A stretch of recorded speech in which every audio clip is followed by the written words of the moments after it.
تلاميذ سنة الثالثة ابتدائي، السلام عليكم. هذا اختبار الفصل الثاني في مادة الرياضيات. الموضوع موجود على القناة في كوميونيتي من أجل الطباعة وإعادة حله. لا تنسوا الدخول على القناة للاشتراك وتفعيل جرس الإشعارات ليصلكم الجديد. التمرين الأول نبدأ في حله معا. أنجز العمليات عموديا. لدينا عملية الجمع، عملية الطرح، عملية الضرب وعملية الضرب. إذا نبدأ بعملية الجمع. 7852 7852 زائد 2453 دائما من الوحدات. 3 5 4 و2.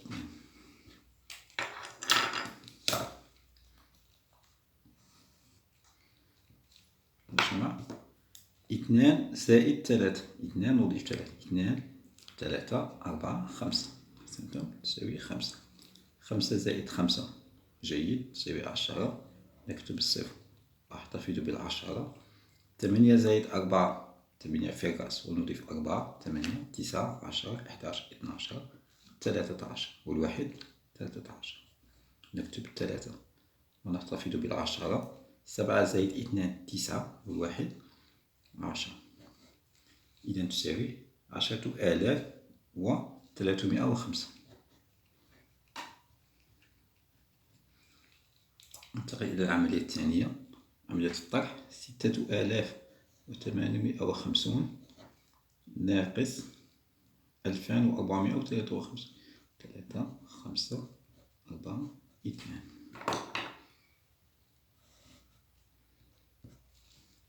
صفر ناقص 3. صفر أصغر من 3 لا أستطيع. أستلف 10 وأوجعها في الأسفل. تصبح 10 ناقص 3. 10 ناقص 3 هنا تصبح 10 وهنا تصبح 6. هنا 5 زائد 1 6 وهنا 10. 10 ناقص 3 من 3 وأصعد إلى 10. 3 4 5 6 7 8 9 10. أحسنتم 7. 5 ناقص هنا تصبح 6. 5 ناقص 6 لا أستطيع. أستلف 10 وأوجعها. هنا تصبح 15 وهنا تصبح 5. 4 زائد 1 5 وهنا 15. 15 ناقص 6. 6 نصعد إلى 15. 6 7 8 9 10 11 12 13 14 15 9. 8 ناقص 5. أحسنتم 5 نصعد إلى 8. 5 6 7 8 تساوي 3. 6 ناقص 2. أحسنتم 4. إذا تساوي 4397.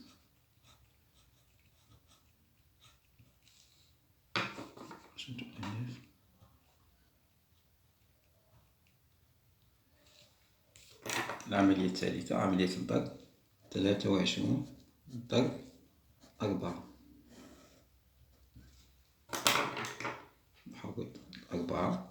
4 نضربها في 3 ثم نضربها في 2. 4 ضرب 3 أحسنتم 12. نكتب 2 واحتفظ بالعشرة. 4 ضرب 2 ضربناها في 3 بقي 2. 8 والواحد أحسنتم 9 تساوي 92. العملية الرابعة 8 ضرب 769. دائما العدد الكبير اكتبه فوق 769 والعدد الصغير في الأسفل. 8 ضرب نحول 8 نضرب 8 في 9 ثم نضربها في 6 ثم نضربها في 7. 8 ضرب 9 أحسنتم 72. نكتب 2 ونحتفظ بالسبعة. 8 ضرب 6 أحسنتم 48. نضيف 7. 48 49 50 51 52 53 54 55. نكتب 5 ونحتفظ بالخمسة. 8 ضربناها في 6 بقي 7. 8 ضرب 7 56 ونضيف 5. 56 57 58 59 60 61.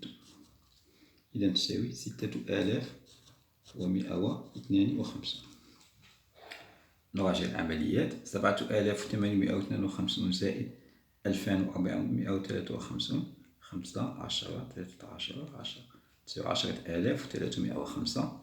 6850 ناقص 2453.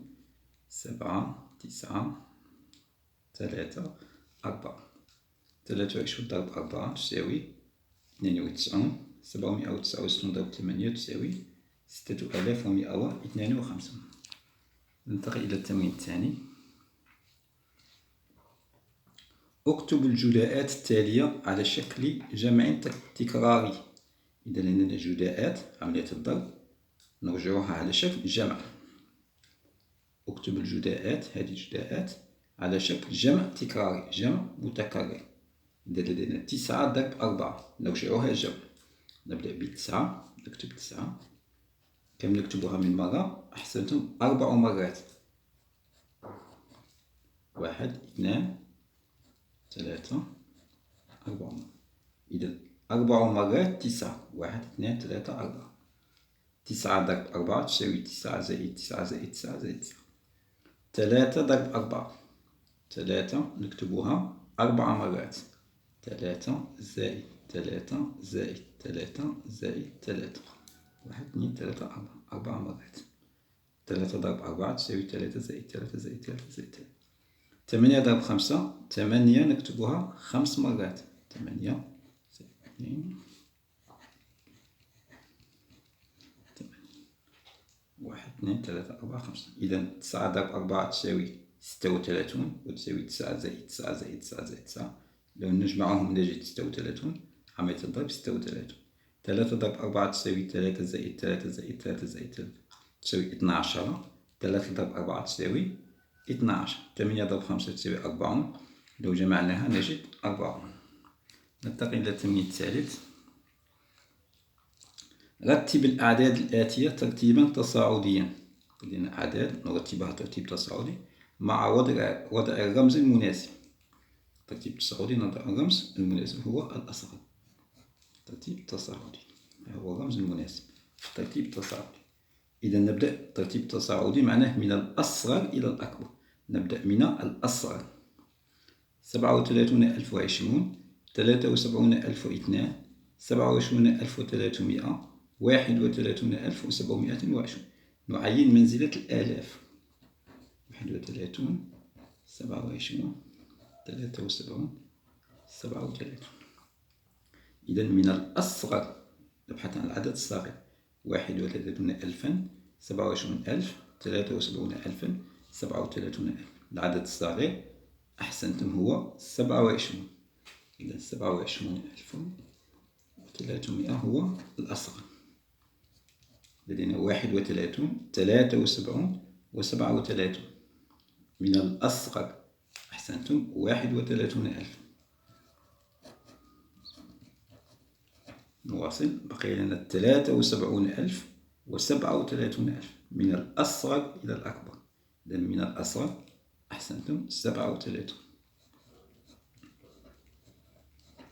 وأخيرا 73,002.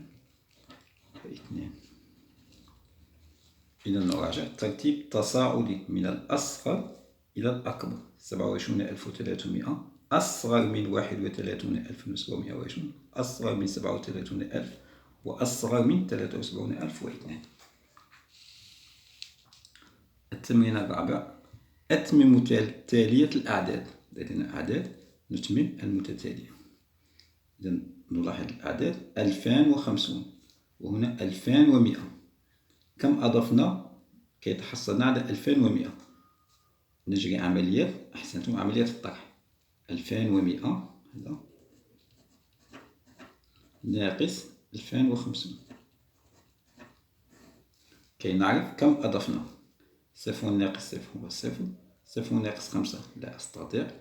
10 جعل 10. 10 ناقص 5 أحسنتم 5. 1 ناقص 1 0 0.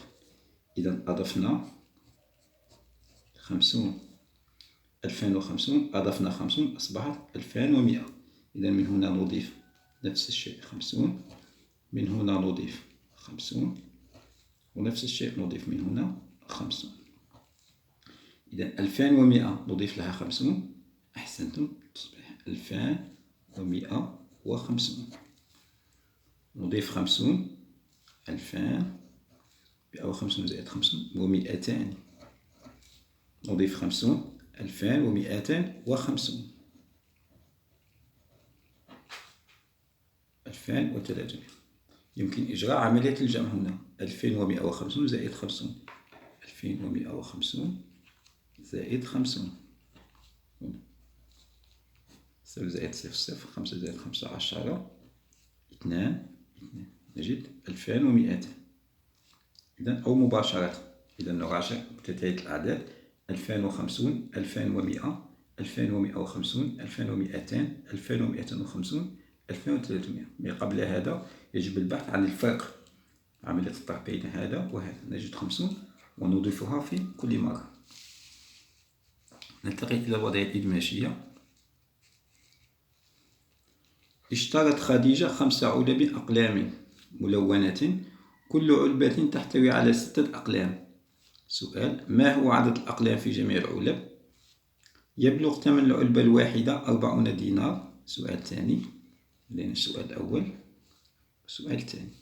ما هو ثمن جميع العلب؟ نعيد قراءة الوضعية. اشترت خديجة 5 علب. إذا اشترت 5 علب. 2 3 4 5 علب.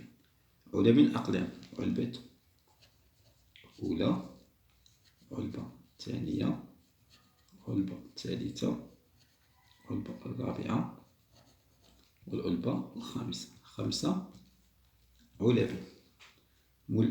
علب أقلام ملونة، كل علبة تحتوي على 6 أقلام.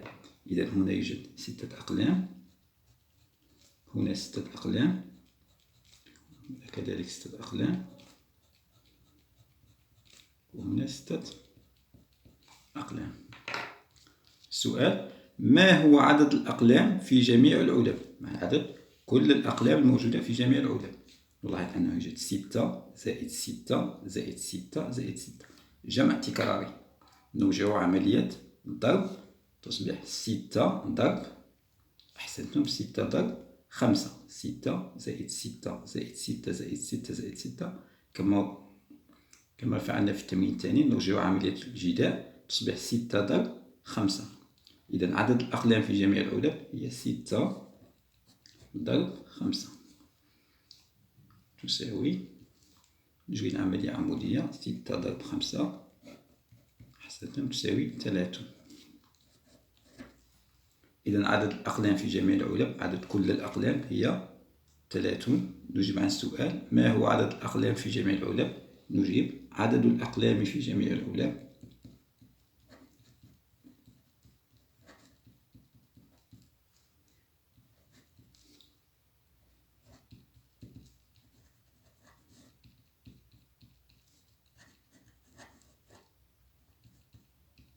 علبي، أحسنتم، 30 قلما.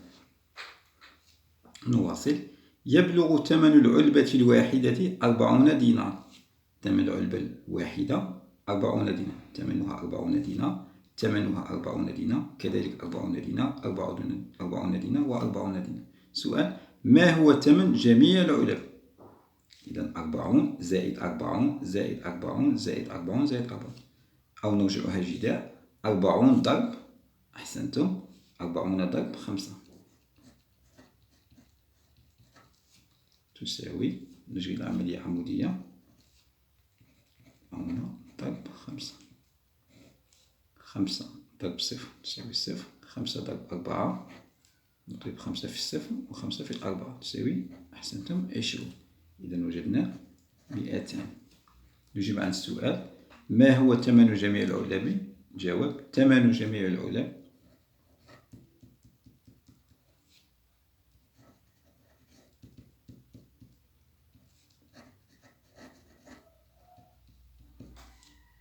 أحسنتم 200 دينار. نراجع الوضعية. إذا اشترت خديجة 5 علب أقلام ملونة، كل علبة تحتوي على 6 أقلام. كل علبة، لما نرى كل علبة عملية مباشرة عملية الجمع. ما هو عدد الأقلام في جميع العلب؟ 5 ضرب 6 وجدناها 30 علبة. ثم يبلغ ثمن العلبة الواحدة، كذلك العلبة الواحدة، عملية مباشرة عملية الضرب. 40 دينار. كم لدي من علبة؟ لدي 5 علب. إذا 40 دينار ضرب 5. 40 ضرب 5 وجدنا 200. السؤال: ما هو ثمن جميع العلب؟ الجواب: ثمن جميع العلب 200 دينار. وهكذا انتهينا من حل الاختبار. إلى اختبار قادم إن شاء الله، والسلام عليكم.